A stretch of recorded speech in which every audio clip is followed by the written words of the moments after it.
टोपी फोड़ के, और मान लीजिए इसका यहाँ से निकल गई, इसके बाद और तेज जब अंदर ब्रेन में, जब ब्रेन के अंदर चोट लगती है, क्योंकि देखिए हेलमेट पहनने के लिए सरकार कितना जोर दे रही है, क्योंकि अगर आपका हाथ में चोट लगी, पैर में लगी तो टूट जाएगा, फिर ठीक हो जाएगा, लेकिन अगर आपके सर में चोट लगती है तब। बायोलॉजी के सारे प्रीवियस ईयर क्वेश्चन कर लिया है, अब हमें थ्योरी करना है। तो थ्योरी में हम आज बायोलॉजी स्टार्ट करेंगे।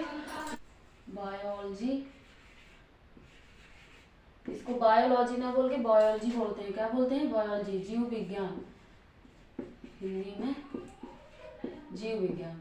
तो बायोलॉजी को दो पार्ट में बांटा गया है, दो पार्ट में, इसके दो पार्ट हैं। तो फर्स्ट कौन से हो गए? जूलॉजी, जूलॉजी, और सेकेंड हो गया बॉटनी, बॉटनी।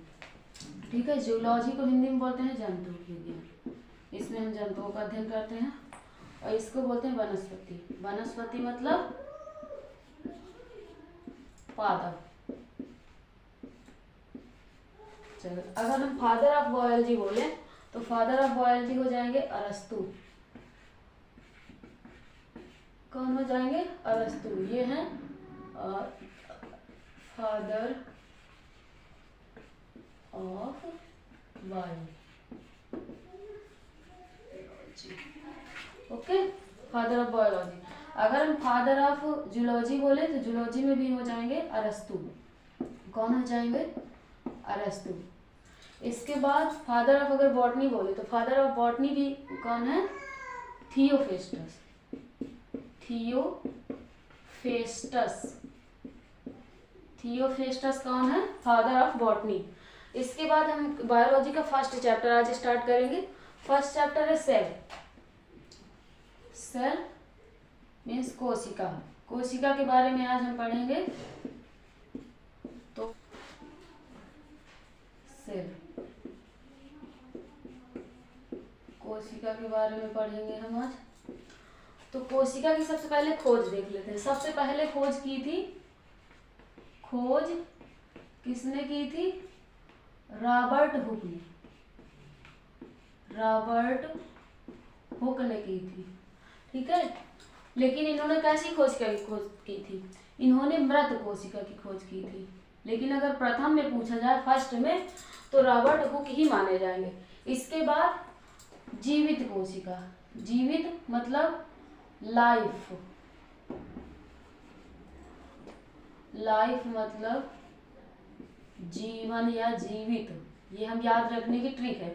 तो लाइफ मतलब लीवन हॉक, लीवन हॉक, लीवन हॉक ने जीवित कोशिका की खोज की थी सबसे पहले, ये याद रखिएगा। 2 नंबर के क्वेश्चन आपके हो गए।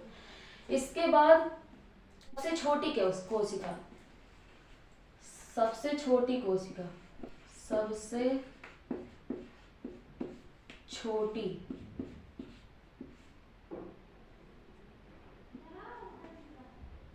छोटी और सबसे बड़ी,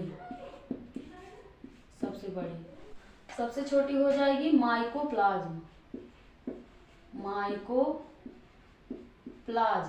ये एक जीव होता है, सबसे छोटी कोशिका इसमें होती है। और सबसे बड़ी हो जाएगी शुतुरमुर्ग का अंडा, शुतुरमुर्ग का अंडा हो जाएगी। ठीक है, इसके बाद इसका सिद्धांत, कोशिका का सिद्धांत किसने दिया? तो अगर सिद्धांत की बात करें तो सिद्धांत दिया, कोशिका सिद्धांत, स्लाइडेन, स्लाइडेन एंड स्वान, कोशिका सिद्धांत। मनुष्य में अगर बात करें, मानव में, तो मानव में सबसे छोटी कोशिका, सबसे छोटी कोशिका, तो मानव में सबसे छोटी कोशिका हो जाएगी, क्या हो जाएगी? स्पर्म। स्पर्म मतलब शुक्राणु। ठीक है, मानव में सबसे छोटी कोशिका हो गई स्पर्म, शुक्राणु, और जो कि किस में होती है? मेल में होती है, याद रखने के लिए रख लीजिए, मेल में शुक्राणु। इसके बाद सबसे बड़ी, सबसे मानव में सबसे बड़ी कोशिका क्या हो जाएगी? अंडाणु, ओवम, मतलब अंडाणु। ये किस में होता है? फीमेल में होता है। ये फीमेल में अंडाणु होता है। ये हो गई सबसे छोटी और बड़ी। इसके बाद लंबी, सबसे लंबी कोशिका हो गई न्यूरॉन। न्यूरॉन ये कहाँ होती है? ब्रेन में, मस्तिष्क में। कहाँ होती है? ब्रेन में। ठीक है। कोशिका का अध्ययन, अगर इसके अध्ययन की बात करें तो अध्ययन इसका कहलाता है साइटोलॉजी। साइटोलॉजी, ये साइटोलॉजी इसका अध्ययन कहलाता है। फीमेल का नाम होता है साइटो, साइटो से इसका अध्ययन हो जाता है साइटोलॉजी। इसके बाद हम बात करेंगे कोशिका विभाजन की। तो सबसे ज्यादा विभाजन कहाँ होता है? पहले इसको लिखते हैं।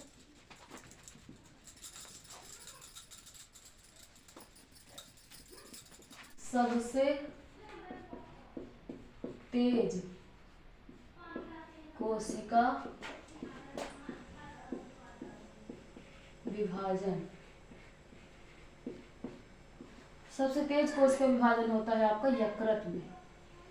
यकृत, जिसको हम लीवर बोलते हैं इंग्लिश में। ठीक है। सबसे तेज कोशिका विभाजन। लीवर में अगर चोट भी लग जाए या अगर कोई चाकू भी लीवर में मार दे तो वो कोशिका विभाजन उनमें तुरंत हो जाता है और ठीक हो जाता है। लेकिन अगर हम बात करें सबसे कम या फिर सबसे कम या ना के बराबर, तो ना के बराबर सबसे कम अगर बात करें, सबसे कम कोशिका विभाजन, सेल डिवीजन,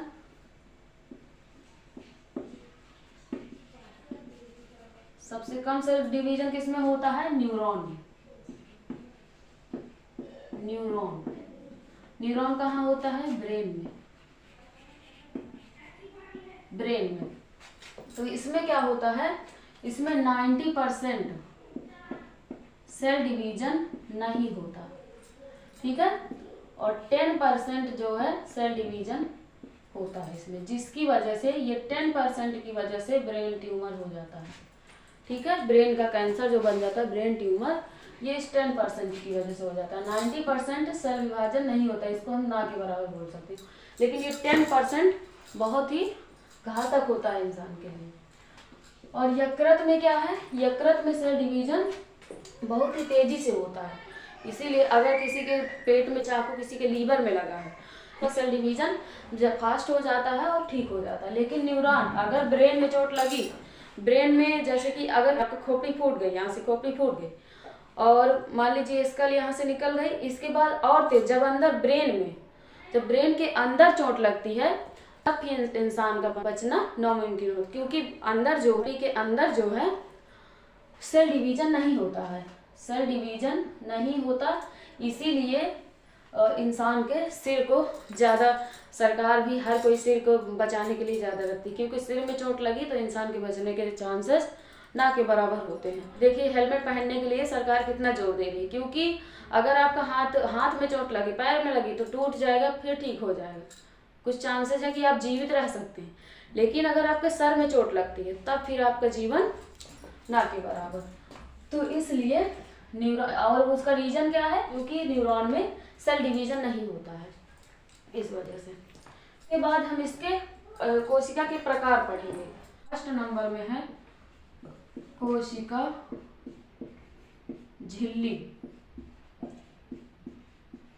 तो ये कोशिका झिल्ली जो है ये पादप और जंतु दोनों में होती है। कोशिका झिल्ली पादप प्लस जंतु दोनों में होती है। लेकिन दूसरा नंबर कोशिका भित्ति। कोशिका भित्ति जो है ये ओनली पादप में होती है। किस में होती है? पादप। ये जो छाल होती है ना पेड़ों की जो छाल होती है वही पादप, वही कोशिका भित्ति होती है। तो इनको थोड़ा सा देख लेते हैं फिगर में। जैसे कि मान लीजिए ये हो गई कोशिका झिल्ली। कोशिका झिल्ली दोनों में होगी, इसमें भी होगी और इसमें भी होगी, पादप में भी होगी, जंतु में भी होगी। झिल्ली दोनों में रहेगी।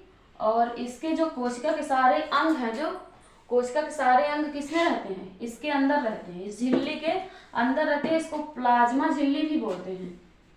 कोशिका झिल्ली, सेल मेम्ब्रेन, या इसी को प्लाज्मा झिल्ली भी बोलते हैं, प्लाज्मा। ठीक है, या इंग्लिश में बोले तो सेल मेम्ब्रेन। ठीक है। अब इसके बाद कोशिका भित्ति की अगर बात करें तो कोशिका भित्ति, ये इसके ऊपर जो छाल होती है ना, छाल, तो मनुष्यों में तो, जंतु में तो छाल होती नहीं है, तो इसीलिए कोशिका, यही रीजन है कि मनुष्य में कोशिका भित्ति नहीं पाई जाती, क्योंकि ये छाल नहीं होती। और इसमें क्या है, पादप में जो है कोशिका भित्ति पाई जाती है। कोशिका भित्ति पाई जाती है। और ये किसकी बनी होती है? सेलुलोज की, सेल्यूलोज की बनी होती है। प्रदान करती है, सुरक्षा प्रदान करती है जो अंदर पार्ट है। और ये जो कोशिका झिल्ली होती है, ये अर्धपारगम्य झिल्ली भी होती है, क्योंकि जब गाल्जी काय पूरे शरीर में ऊर्जा पहुंचाता है तो गाल्जी काय मतलब निकल भी सकता है और फिर आ भी सकता है। जैसे कि लाइसोसोम हो गया, जहाँ पे सेल डिवीजन नहीं होता या जहाँ पे कोई सिस्टम वर्क नहीं करते हैं, तो वहाँ पे फिर क्या होता है, लाइसोसोम उन मृत कोशिकाओं को गलाने का काम करता है ना। तो इसके अंदर ही ये सारे होते हैं, माइटोकॉन्ड्रिया हो गया और सेंट्रोसोम हो गया, न्यूक्लियस हो गया, ये सारे पार्ट इसके अंदर होते हैं। तो हमने इसमें समझ लिया कोशिका झिल्ली और कोशिका भित्ति के बारे में, और सबसे कम कोशिका विभाजन, सबसे ज्यादा कोशिका विभाजन। इसके बाद हम करेंगे इन सभी के पार्ट। तो चलिए स्टार्ट करते हैं।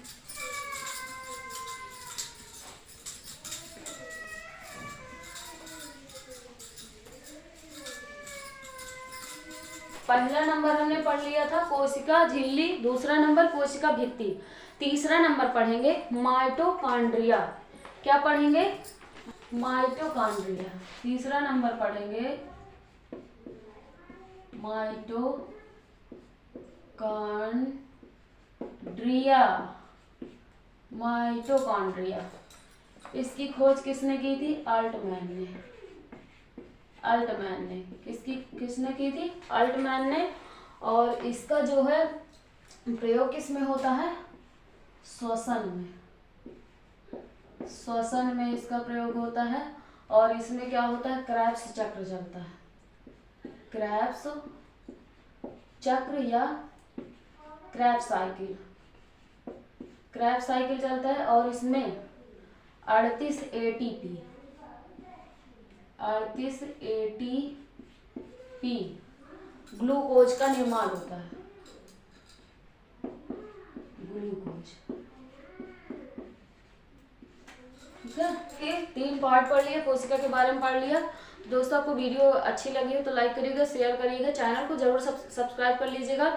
इसमें हम बीपीएससी का पूरा सिलेबस कवर कराएंगे। आपको जो जो हम पढ़ेंगे उसका रिवीजन कराएंगे और आपको भी पढ़ाएंगे एकदम शॉर्ट में, एकदम जो भी एग्जाम ओरिएंटेड चीजें आपको पढ़ाएंगे, कि आपको ज़्यादा बर्डन भी ना रहे और आपका एग्जाम भी निकल जाए। क्योंकि ज़्यादा पढ़ने से क्या होता है, हम बहुत ज़्यादा कंफ्यूज होते हैं अगर हम मेन चीज़ें पढ़ते हैं जो भी हमारे एग्जाम में। इसीलिए हमने आपको प्रीवियस ईयर क्वेश्चन कराया है, ताकि एक हमको अंदाज़ा लग जाए कि पेपर में क्या क्या आना है।